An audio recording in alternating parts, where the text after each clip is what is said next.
Today is Wednesday, it's a Members' Day, and it's a day before the budget.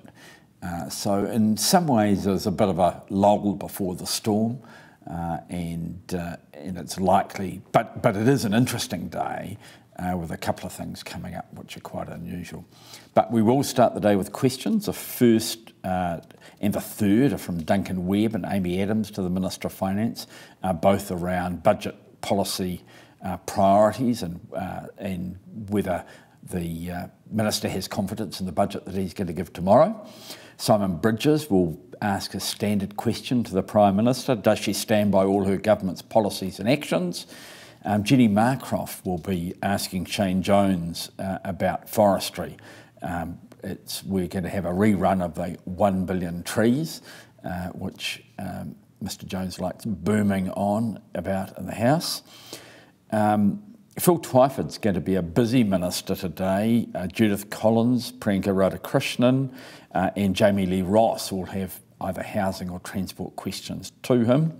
Shane Jones has a second question, from Paul Goldsmith, and we have immigration, health, police and social development questions to round it out. After questions is a general debate, which is a sort of a round-robin, not that many rules type debate. Following that, there will be a motion on the Privileges Committee report on action taken by Maritime New Zealand. This was something that's been in front of the Privileges Committee for about 3 years. There was an issue about whether there was undue influence relating to Select Committee evidence. The Privileges Committee basically ended up saying, nothing to see here, nothing to worry about, and it's what most sort of nondescript report I've ever seen from a Privileges Committee. That will be up this afternoon, but my understanding is that members are not even going to bother debating it. It will just be moved and put to the House. Then we go on to the Election Access Fund Bill. It's in the name of Chloe Swarbrick, but something which was developed by Mojo Mathers when she was a Member of Parliament before the last election.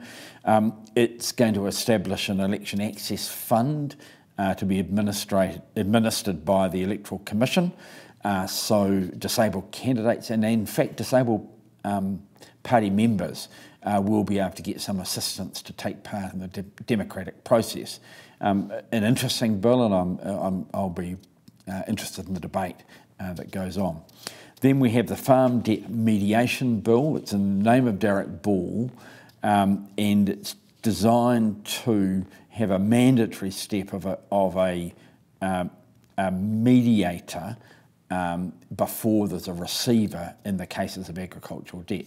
Now this has become more important because of the risk to some farmers from the Mycoplasma bovis infection that is going around, and some farms will no doubt be placed at risk because of that. So that's why it's up on the order paper.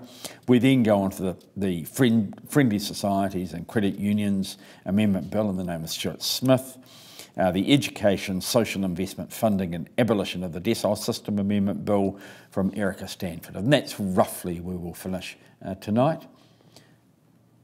Only one more sleep till the budget.